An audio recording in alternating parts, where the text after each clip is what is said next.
In this short video, we're going to look at the fact that activation code onboarding will work for migrated phones, whether or not they are factory reset. So this provides more flexibility about how you deploy your migrated phone. If you are migrating your enterprise phone for the first time or repurposing it to another user within the same organization, you can use activation code onboarding. So it's important to point out that activation code onboarding only works when the migration license already exists for the phone Mac in the same org. So if you're moving from one org to another org, you're going to have to start the process over again. So for example, let's say you had extra phones and boxes. License can be generated first, and then the phones can be upgraded to MPP and then deployed via activation codes as needed to new employees. So let's look at an example.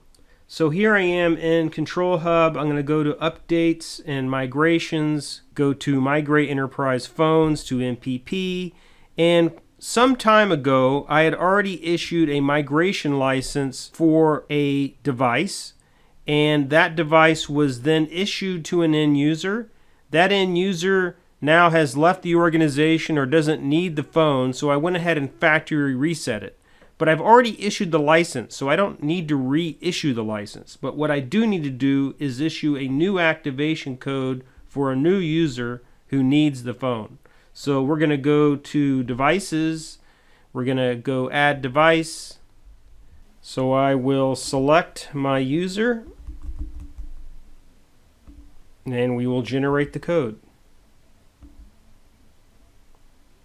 We will select the device, 8861, and we will select activation code.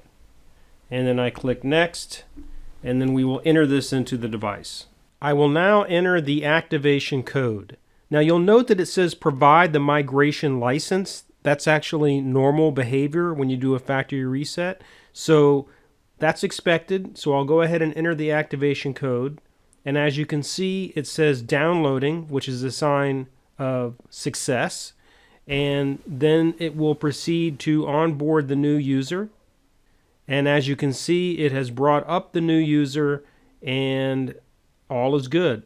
So in this video, we've looked at activation code onboarding for either a new device or devices that have been reissued within the same organization.